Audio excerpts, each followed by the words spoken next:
Hello, నేను miss yes రావు. మాజీ మంత్రి, ప్రస్తుత ఎమ్మెల్యే సోమిరెడ్డి చంద్రమోహన్ రెడ్డి గారు సీనియర్ పొలిటీషియన్. ఆయన ఏదైనా ఆరోపణలు చేసినా లేదా విమర్శలు చేసినా కొంత నిజం ఉంటుందని చెప్పి చాలామంది నమ్ముతూ ఉంటారు.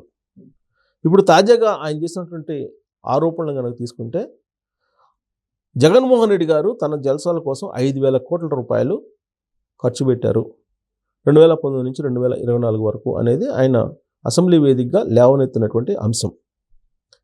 ఇక అసెంబ్లీ వేదికగా మరొక ఎమ్మెల్యే ఏం చేశారంటే, తిరుపతిలో ఒక ప్రాజెక్టు కోసం ఇచ్చినటువంటి భూమిని లాక్కునేందుకు ఆయన్ని పిలిపించి జగన్మోహన్ రెడ్డి గారు తాడేపల్లి కేంద్రంగా చేసుకొని బెదిరించారు. ఒక రకంగా ఆయన షూట్ చేయాలనేటువంటి అంత స్థాయిలో బెదిరింపులు వెళ్ళారు అనేది అసెంబ్లీలో ఎమ్మెల్యే వేసినటువంటి ప్రశ్న. సో కాబట్టి దాని మీద ఎంక్వైరీ చేయాలనేటువంటి డిమాండ్. ఇదంతా ఒక ఎత్తు అయితే, జగన్మోహన్ రెడ్డి గారు తన సొంత జల్సాల కోసం 5,000 కోట్ల రూపాయలు ఖర్చు చేశారనేది సోమిరెడ్డి చంద్రమోహన్ రెడ్డి గారు లెక్క వేసి చెప్తూ ఉన్నారు. ఇంతకీ జగన్మోహన్ రెడ్డి గారు ఎలాంటి జల్సాలు చేశారు అని అంటే, సహజంగా జగన్మోహన్ రెడ్డి గారికి కొంత కీర్తి వ్యసనం ఉన్నట్టు అనిపిస్తూ ఉంటుంది ఆయన వ్యవహారం, ఆయన శైలిని బట్టి చూస్తే కనుక. ఎందుకంటే ఒకానొక సందర్భంలో రాజశేఖర రెడ్డి గారి బొమ్మ పక్కన నాది కూడా ప్రతి ఇంట్లో ఉండాలి ఆంధ్రప్రదేశ్లో అని అన్నారు. అంటే ఆయనకి కీర్తి కాంక్ష ఏ స్థాయిలో ఉంది అనేది మనకు అర్థం చేసుకోవచ్చు. అంటే ఆయన్ని దేవుడి గుడిలో, అంటే దేవుడి ఇళ్లలో ప్రతి ఇంట్లో కూడా రాజశేఖర రెడ్డి గారి పటం పక్కన తన పటం ఉండాలి అనుకుంటుంటే, అంటే రాజశేఖర రెడ్డి గారు పేదలకు సంబంధించి చాలా గుర్తింపు పొందారు. రాజశేఖర రెడ్డి గారు చేసినటువంటి కొన్ని పనులు పేదల్ని బాగా ఆకట్టుకున్నాయి. రాజశేఖర రెడ్డి గారిని దేవుడిగా కొలిచేటువంటి వాళ్ళు అనేక మంది ఇవాళకి కూడా తెలుగు రాష్ట్రాల్లో ఉన్నారు. దానికి మించి చేయాలనేది జగన్మోహన్ రెడ్డి గారి యొక్క ఆలోచన. అంతవరకు బాగానే ఉంది, తప్పుపట్టాల్సినటువంటి అవసరం లేదు. అసలు ఒకనొక సమయంలో సజ్జల రామకృష్ణారెడ్డి గారు అప్పట్లో సలహాదారుగా ఉన్నటువంటి క్రమంలో జగన్మోహన్ రెడ్డి గారు రాజశేఖర రెడ్డి గారి కంటే మిన్నగా చేస్తూ ఉన్నారు. జగన్మోహన్ రెడ్డి గారి పరిపాలన రాజశేఖర రెడ్డి గారి పరిపాలన మించిపోయింది అనేటువంటి యాంగిల్లో కూడా ప్రొజెక్ట్ చేశారు. సరే, ఇదంతా కూడా తప్పులేదు. కానీ జరిగిన తప్పు ఎక్కడ ఉంది అని అంటే, జగన్మోహన్ రెడ్డి గారి కీర్తి కాంక్ష అనేది హద్దులు దాటింది, లక్ష్మణ్ రేఖను దాటి వెళ్ళిపోయింది కీర్తి కాంక్ష. అది ఎక్కడి వరకు వెళ్ళిందంటే, సమాధుల దగ్గర కూడా జగన్మోహన్ రెడ్డి గారి బొమ్మ వేసుకునేటువంటి స్థాయికి వెళ్ళిపోయింది. సమాధులకు కూడా వైఎస్ఆర్ కాంగ్రెస్ పార్టీకి సంబంధించినటువంటి రంగులు వేయించుకునేటువంటి పరిస్థితికి వెళ్ళిపోయింది. అందుకే జగన్మోహన్ రెడ్డి గారు అధికారంలో రాగానే చేసినటువంటి పని ఏంటంటే, ప్రభుత్వ కార్యాలయాలకి, ప్రభుత్వ ఆస్తులకి వైఎస్ఆర్ కాంగ్రెస్ పార్టీ కలర్స్ వేసేశారు. దాదాపుగా 1000 కోట్ల పైగా ఖర్చు పెట్టారు. దాని మీద కోర్టుకు వెళ్ళారు కొంతమంది. కోర్టుకు వెళ్తే కోర్టు విచారించి ఆ కలర్లు తీసేయండి, అవి ప్రభుత్వ కార్యాలయాలు, అది జగన్మోహన్ రెడ్డి గారి సొంత ఆస్తులు కాదు, ఆ కలర్స్ని తీసేయండి, అది పార్టీకి సంబంధించినటువంటి కార్యాలయాలు కాదు అవి అని చెప్పి ముట్టికాయలు వేస్తే, అక్షింతలు వేస్తే, దాని మీద సుప్రీంకోర్టు దాకా వెళ్తే సుప్రీంకోర్టు కూడా హైకోర్టు ఇచ్చినటువంటి తీర్పుని అంగీకరిస్తే అప్పుడు ఆ కలర్స్ని తీసేయడానికి ఇంకొక 500-600 కోట్లు పెట్టారు.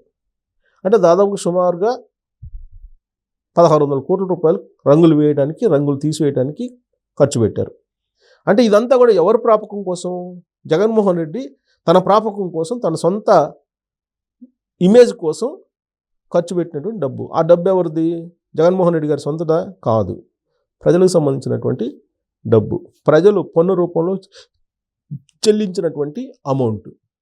ఆ తర్వాత ఆయన చేసింది ఏంది? ల్యాండ్ టైటిలింగ్ యాక్ట్ అని ఒకటి తీసుకొచ్చారు. ఈ ల్యాండ్ టైటిలింగ్ యాక్ట్లో రీసర్వే చేసి భూములన్నింటినీ కూడా జగనన్న భూరక్ష అనేటువంటి ఒక పథకాన్ని పెట్టి, ఆ రీసర్వే చేసేటప్పుడు సర్వే రాళ్ళు వేస్తారు కదా, ఈ సర్వే రాళ్ళ మీద జగన్మోహన్ రెడ్డి గారి బొమ్మ వేయాలి. ఆ బొమ్మ కోసం కొన్ని 100 కోట్ల రూపాయలు ఖర్చు పెట్టారు. అది అయిపోయింది. ఆ తర్వాత రీసర్వే చేసిన తర్వాత పాస్బుక్లు ఇష్యూ చేయాలి.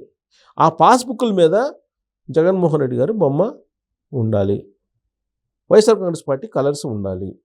దానికోసం కొన్ని 100 కోట్ల రూపాయలు ఖర్చు పెట్టారు.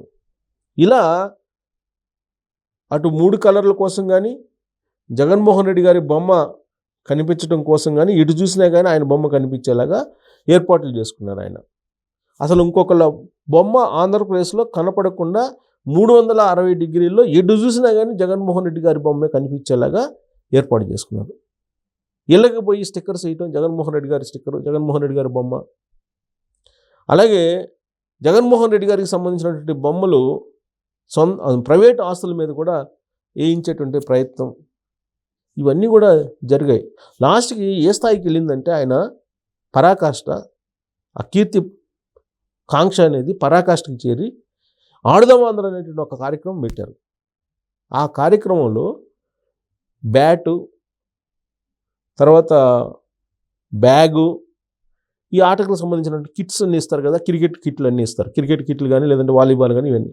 ఆ బాల్స్కి కూడా జగన్మోహన్ రెడ్డి గారి బొమ్మ, తర్వాత క్రికెట్ కిట్లకు సంబంధించి బ్యాట్ జగన్మోహన్ రెడ్డి గారి బొమ్మ, తర్వాత వాళ్ళు ఇచ్చేటువంటి డ్రెస్సు, ఆ డ్రెస్కి జగన్మోహన్ రెడ్డి గారి బొమ్మ, లాస్ట్కి గార్డ్ పెట్టుకుంటారు కదా క్రికెట్ ఆడేటప్పుడు గార్డు, ఆ గార్డుకి కూడా జగన్మోహన్ రెడ్డి గారి బొమ్మ వేశారు.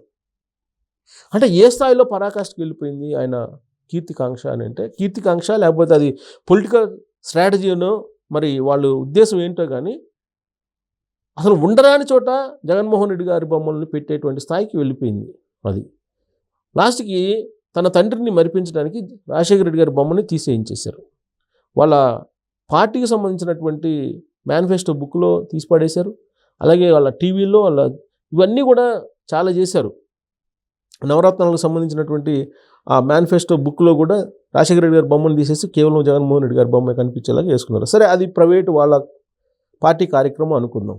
బట్ ప్రభుత్వంలో ఉంటూ ఈ ప్రభుత్వ సొమ్ము అని అంటే ప్రజల సొమ్ము, ఈ ప్రజల సొమ్మును ఉపయోగించుకొని ఆయన చేసింది ఏంటి అని అంటే సొంత కీర్తికాంక్ష, సొంతగా ఆయన ప్రాపకం కోసం ఇవన్నీ కూడా చేశారు. ఇదంతా కూడా జగన్మోహన్ రెడ్డి గారి జల్సా కోసం సుమారుగా అన్ని రకాలుగా ఆడుదాం ఆంధ్ర వరకు ఆయన ఖర్చు మొట్టమొదటి రంగుల దగ్గర నుంచి మొదలుపెట్టి ఆడుదాం ఆంధ్ర కార్యక్రమం వరకు రకరకాల రూపంలో సొంత ప్రచారం కోసం, సొంత డబ్బా కోసం ఆయన ఖర్చు పెట్టినటువంటి డబ్బు 5,000 కోట్ల రూపాయలు అనేది ఇప్పుడు సోమిరెడ్డి చంద్రమోహన్ రెడ్డి గారు అసెంబ్లీ వేదికగా చెప్తూ ఉన్నారు.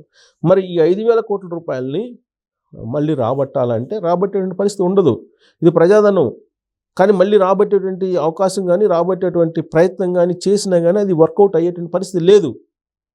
కాబట్టి సొంత అవసరాల కోసం ఈ విధంగా ఖర్చు పెడితే, మరోవైపు ఆయన తాడేపల్లికి వచ్చినటువంటి గెస్టుల కోసం ఉపయోగించినటువంటి తిండి కోసం కానీ, లేదా వాటర్ కోసం కానీ, లేదా ఈ ఇతరతర అవసరాల కోసం కానీ కొన్ని వేల కోట్ల రూపాయలు ఉపయోగించారు. ఇక హెలికాప్టర్ అంటే విచ్చలవిడిగా వాడేశారు. సో ఇవన్నీ కూడా జగన్మోహన్ రెడ్డి గారి జల్సా కోసం కొన్ని వేల కోట్ల రూపాయలు ప్రభుత్వ సొమ్మును, అంటే ప్రజల సొమ్మును మంచినీళ్ళ ప్రాయంగా ఖర్చు పెట్టారు. బహుశా ఏ రాష్ట్రానికి సంబంధించిన ముఖ్యమంత్రి కూడా ఈ స్థాయిలో సొంత జల్సాల కోసం, సొంత ప్రాపకం కోసం ఈ స్థాయిలో ప్రజా సొమ్మును దుర్వినియోగం చేసి ఉండరు. అది ఒక జగన్మోహన్ రెడ్డి గారే అనేది ఇప్పుడు సోమిరెడ్డి చంద్రమోహన్ రెడ్డి గారు చెప్తూ ఉన్నారు. మరి దాన్ని రికవరీ చేయమని ఆయన డిమాండ్ చేస్తున్నారు, కానీ అది సాధ్యమా అనే దాని మీద కామెంట్ రూపంలో మీ అభిప్రాయాలను తెలియజేయచ్చు. Thank you very much.